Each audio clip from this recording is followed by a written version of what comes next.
Welcome to the Romance of the Three Kingdoms podcast. This is episode 76. Last time, the ruler of the Riverlands, Liu Zhang, was persuaded to invite Liu Bei and company into his territory to help him fend off external threats from Cao Cao and Zhang Lu. Of course, anyone with any sense in the Riverlands could see that this was a really bad idea, because Liu Bei was not likely to subjugate himself to a weakling like Liu Zhang, especially when there's a fat piece of land at stake. Still, Liu Zhang persisted, and a couple of his officials resorted to extreme measures to try to change his mind. One of them, Huang Quan, used his teeth to grip Liu Zhang's robes like a dog trying to pull its master back from danger, but Liu Zhang just gave his shirt a tug and freed himself, taking out a couple of Huang Quan's front teeth in the process.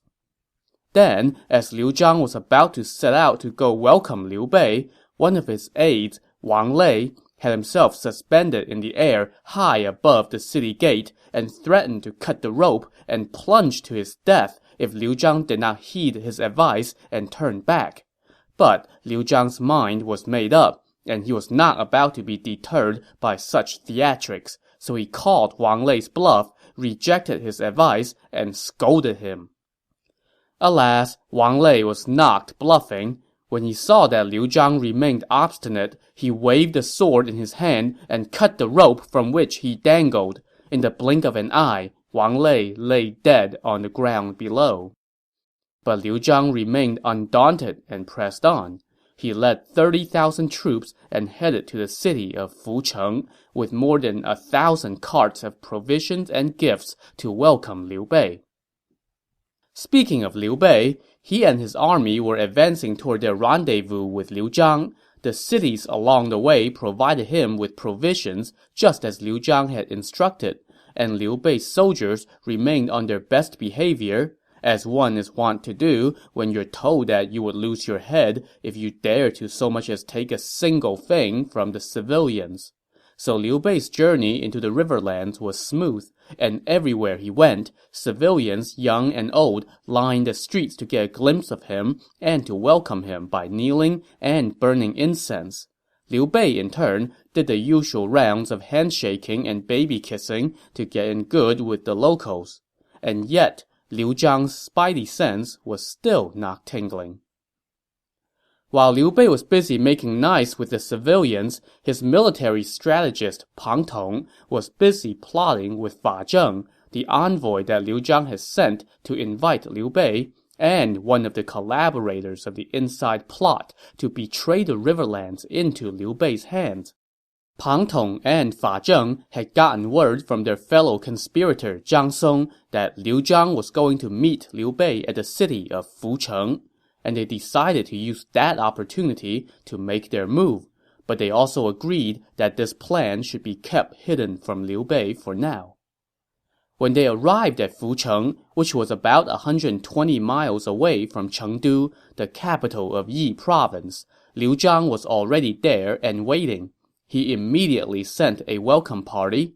The two sides' armies set up camp on the river Fu, and Liu Bei entered the city to say hi to Liu Zhang. After the ceremonial greetings, they dropped the formality and spoke freely, weeping as they spoke of their brotherly affection for each other. They then feasted before returning to their respective camps. When Liu Zhang returned to his camp, he told his officials, "Fools like Huang Quan and Wang Lei know nothing of my kinsman's heart and held baseless suspicions. Judging from our meeting today, my kinsman is indeed a compassionate and honorable man.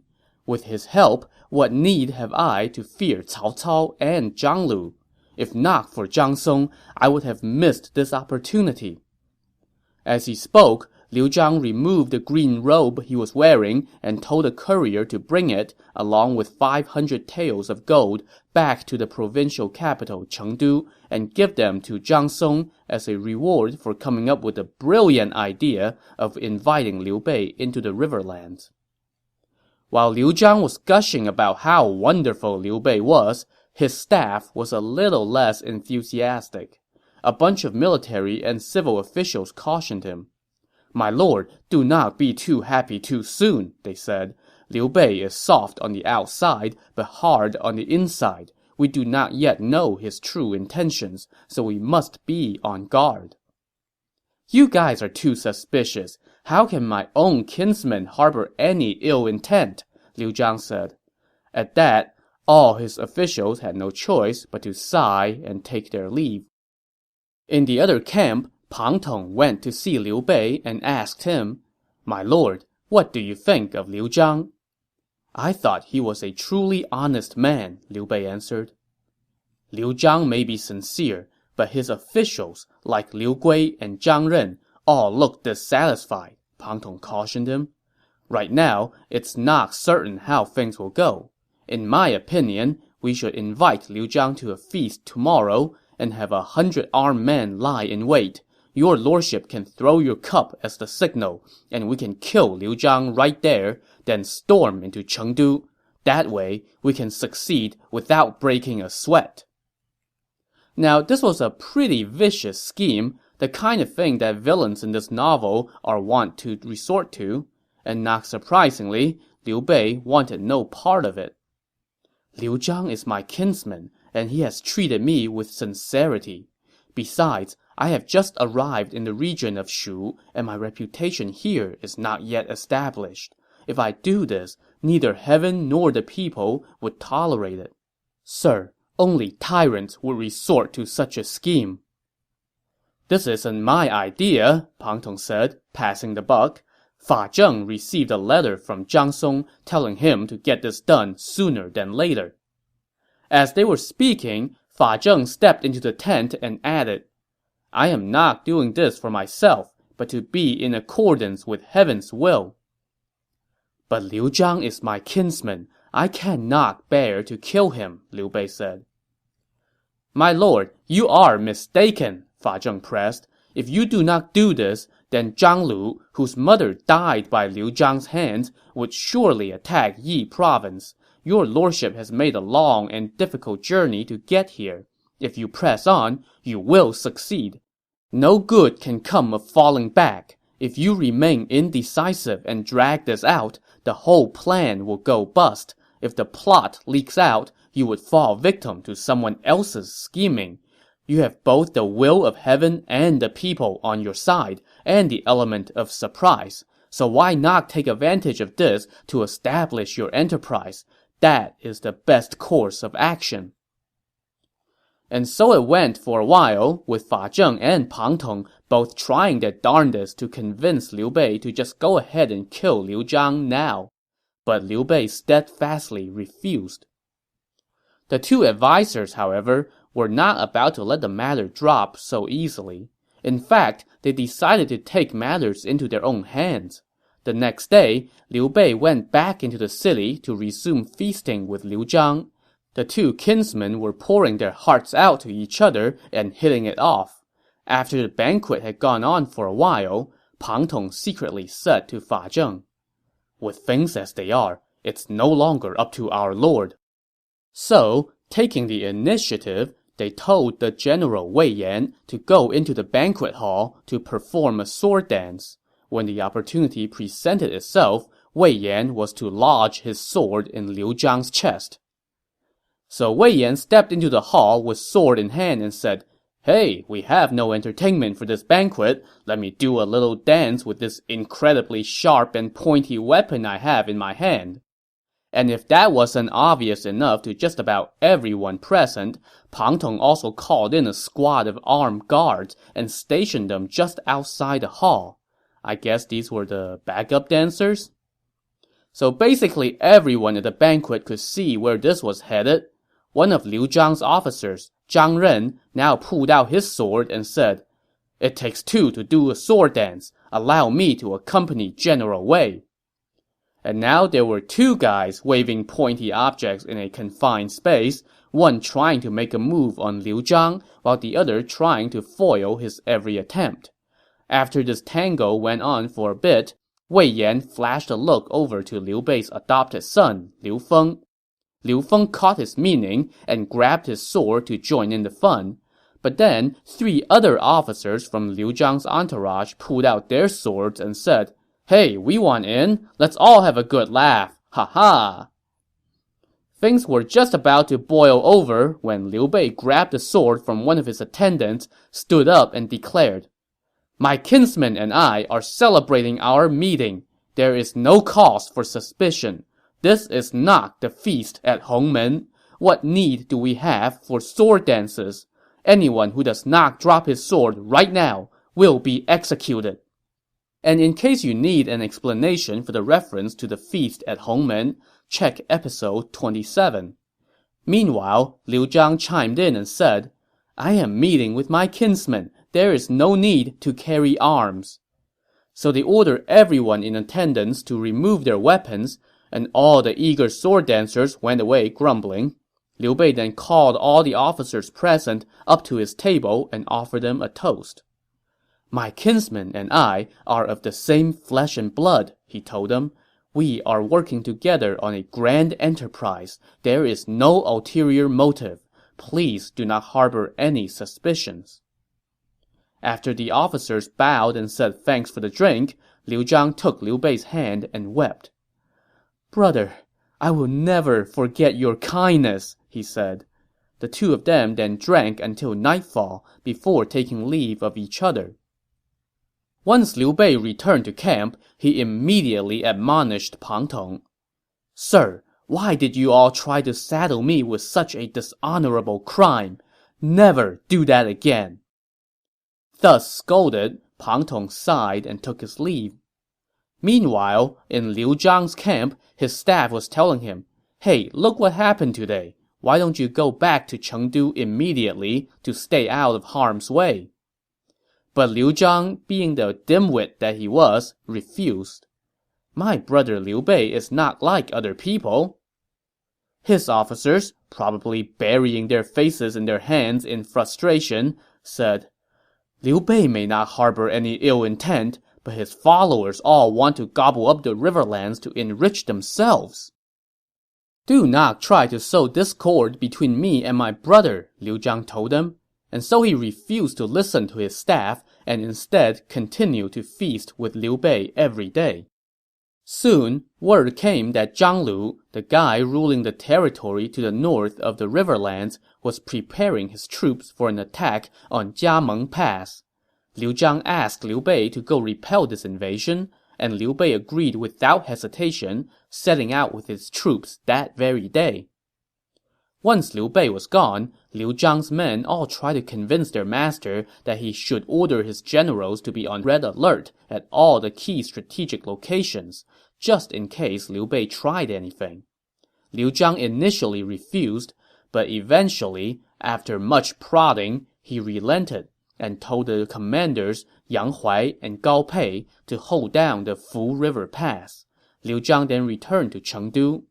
Meanwhile, Liu Bei arrived at Jiameng Pass and immediately set himself to winning over the locals by keeping his army on a tight leash and spreading his kindness generously.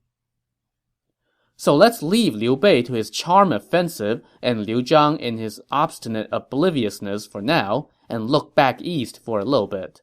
Spies from Dongwu had long since sent word back home that Liu Bei had gone off into the riverlands. Sun Quan and his advisors gathered to discuss the situation. Somebody suggested that, hey, since Liu Bei is way off in the west, this was the perfect time to strike. Send an army to cut off his return route, and then mobilize all the rest of Dongwu's forces and attack Jing province. Sun Quan was liking the sound of this, until suddenly, someone stormed in from behind the screen and shouted, "Whoever suggested this plan ought to be executed! Are you trying to kill my daughter?" This caught everyone off guard. It was Madame Wu, Sun Quan's mother, or stepmother, or aunt, or sister to his mother who also married his father. Whatever. "My daughter is my only child," Madame Wu said angrily. "She is married to Liu Bei. If you attack him now, what will happen to her?" She then turned her ire toward Sun Quan. You inherited your father and brother's enterprise and became the leader of 81 districts without lifting a finger. How can you still be so greedy as to forget about your family for some petty gain? As we have seen before, Sun Quan does not know how to handle an angry Madame Wu, so all he could do now was mutter agreement. Honorable mother, I would never dare to go against your teaching, he said. He then told his advisers to break it up. Only then did Madame Wu leave, seething all the while. After everyone had gone, Sun Quan was thinking how lamentable it would be to miss out on this golden opportunity to get Jing province back. Just then, his senior adviser Zhang Zhao came in and asked, My lord, what is troubling you? What happened just now? Sun Quan answered. Dude, what else did you think it would be? That's an easy problem to solve, Zhang Zhao said. Send someone you trust, along with 500 soldiers, and have them slip into Jing province to bring a secret letter to the princess, telling her that her mother is critically ill and wants to see her. Have them escort the princess back to Dongwu immediately. Also, Liu Bei has just one son. Have her bring him along too. Then Liu Bei would no doubt trade Jing province for his son. Even if he refuses, there would be nothing to stop us from going to war then. Great idea, Sun Quan exclaimed. I have a man named Zhou Shan who is very brave. He has followed my brother everywhere since he was young. I can send him. Don't let word of this leak out, Zhang Zhao cautioned. Send him off right now. So Sun Quan secretly dispatched Zhou Shan and 500 soldiers.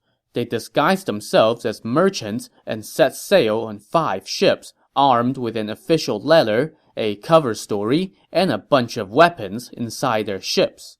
Once they arrived on the banks of Jing province, they pulled up on shore, and Zhou Shan went inside the city alone. He went straight to Lady Sun's residence and asked for an audience. Lady Sun summoned him, and Zhou Shan gave her the letter. As soon as she read that her mother was on her deathbed, Lady Sun began to weep. Zhou Shan then told her, The queen mother is critically ill, and all she thinks about day and night is your ladyship. If you delay, you might not get to see her one last time. She has asked that you bring Lord Liu's son, A Dou, with you so she can see you both. But the imperial uncle is off on a distant campaign, Lady Sun said. If I want to return home, I must first let Master Zhuge know before I can depart. But what if he says that he must first let the imperial uncle know and seek his instruction before allowing you to leave? But if I leave without a word, we might be stopped. I have ships waiting on the river. All you need to do is get in your carriage and leave the city. Lady Sun, in a panic over her gravely ill mother, saw no other options, so she took the 7-year-old A Dou and got into her carriage. Accompanied by an armed entourage of about 30, they left the city and headed to the ships. By the time the servants in her residence got wise to what happened, she was already boarding the ship. So everything was going off splendidly for Zhou Shan, and he was just about to disembark when suddenly someone called out from the shore, Hold on! Let me say goodbye to her ladyship first! Zhou Shan looked and saw that it was the general Zhao Yun. So Zhao Yun was out on patrol while this whole thing was going down. When he returned and learned what happened, he was stunned. Accompanied by just a few riders, he raced off toward the river bank and got there just as the ships were about to set sail. Who are you? How dare you try to stop her ladyship? Zhou Shan shouted as he held a long spear in his hand. He then ordered the ships to set sail and for his men to display their weapons to show that it was best not to mess with them. Both the wind and the currents were at their back, so the ships were moving off quickly. Zhao Yun spurred on his horse and followed them along the riverbank, shouting, Her ladyship can go if she wishes, but I must see her to tell her one thing. Zhou Shan, though, was not about to stop for anything, and the ships kept going. Zhao Yun chased them for a few miles when suddenly he spotted a little fishing boat on the bank. Zhao Yun grabbed his spear, abandoned his horse, got on the boat, and had just one follower along to row the boat toward Lady Sun's ships. As they approached, Zhou Shan ordered his men to fire arrows, but Zhao Yun used his spear to deflect them into the water. Soon, Zhao Yun's boat was within a few feet of Lady Sun's ship. The Dongwu soldiers stabbed at him with spears. Zhao Yun pulled out his sword, deflected the enemy's spears, and leaped onto the ship. This move stunned all the Dongwu soldiers on board, and they fell back. Zhao Yun stormed into the cabin, where he saw Lady Sun holding Ado in her arms. "How dare you!" Lady Sun admonished Zhao Yun. Zhao Yun put away his sword, paid his respects, and asked, "Where is your ladyship going? Why did you not inform Master Zhuge?" "My mother is gravely ill. There was no time to let him know." "If your ladyship is going to visit your mother, why are you taking the young master along?" "He is my son. If I leave him behind at Jing province, there will be no one to look after him." "Your ladyship is mistaken. This is my master's only child, and I rescued him from Cao Cao's million-strong army at Changban Hill. How can you take him away?" Now that remark made Lady Sun very angry, and when she was angry, she was very much her mother's daughter. "You are but a soldier in my husband's service. How dare you meddle in my family affairs?" "My lady, if you wish to go, then go, but leave the young master." "You must be trying to rebel, storming onto my ship like this." "If you refuse to leave the young master, I dare not let you go, even if it means my life." Lady Sun was done talking. She ordered her maids to kick Zhao Yun out of the cabin, but Zhao Yun pushed them aside, then stepped forward and pulled Ado from Lady Sun's arms and carried him to the front of the ship. But there was just one slight problem. Or, well, maybe 2 or 3 slight problems. Zhao Yun was alone, surrounded by armed enemy soldiers, and on a ship headed in the wrong direction. He wanted to steer the ship to shore, but there was no one to help him do that. He thought about settling this thing with his sword, but worried that it would not be proper since Lady Sun was still, after all, his master's wife. So he was stuck. Lady Sun told her maids to go get Ado back, but yeah, good luck with that one. Zhao Yun held Ado in one hand and clenched his sword in the other, and nobody dared to go near him. Meanwhile, Zhou Shan was at the back of the ship, manning the rudder. His plan was to just keep going. I mean, once they were on Dongwu's side of the river, what was Zhao Yun going to do then? Just as things were looking bleak for Zhao Yun, a dozen or so ships appeared downriver, with banners flapping and drums rolling.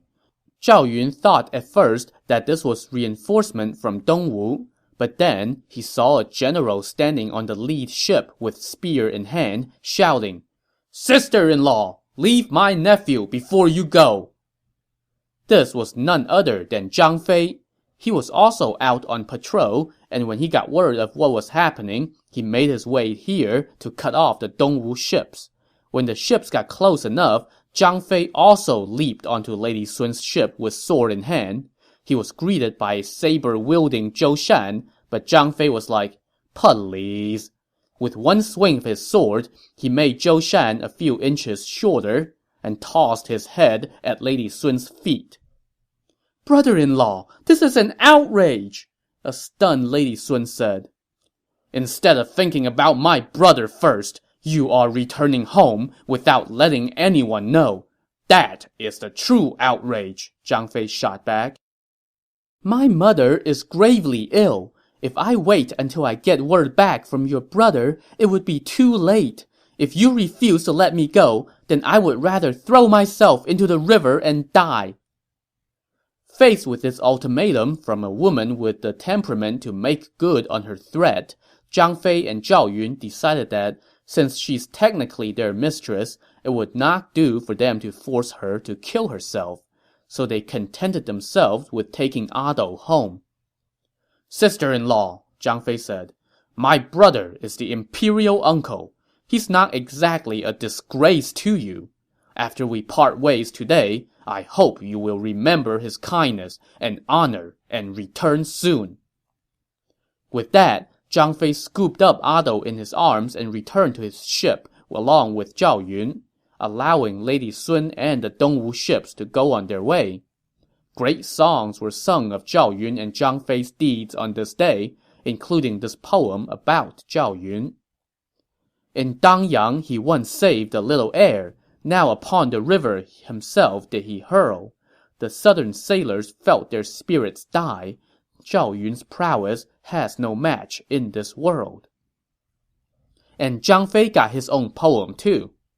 Once at Changban Bridge at fury's pitch, the tiger growled and Cao Cao's men gave ground. Today he stood beside his menaced prince and made a name forevermore renowned. Their young prince rescued and their own reputations even more greatly enhanced, Zhao Yun and Zhang Fei headed home in high spirits. They had not gone far when they were greeted by a large fleet led by Zhuge Liang. "Hey, there you are, sleeping dragon. Thanks for showing up to the party. Eventually." In any case, everyone returned home happy, and Zhuge Liang wrote to Liu Bei to tell him that, "Oh hey, by the way, your wife went home, tried to abduct your son, we killed an envoy from Dongwu, which I'm sure will have no consequences whatsoever. So how's everything on your end?" Speaking of those consequences, when Lady Sun returned to Dongwu and told Sun Quan that Zhang Fei and Zhao Yun stopped her mid-river and killed Zhou Shan, he was incensed. "Now that my sister has returned, there is no longer any familial ties between us and them. How can I allow Zhou Shan's death to go unavenged?" So he immediately summoned his staff to discuss attacking Jing province.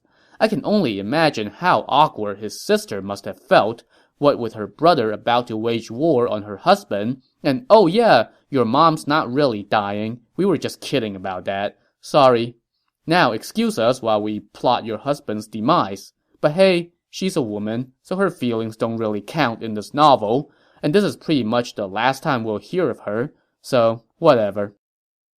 In any case, Sun Quan and his staff were talking about invading Jing province when two pieces of news arrived that put those invasion plans on the back burner. To see what news he received, tune in to the next episode of the Romance of the Three Kingdoms podcast. Thanks for listening.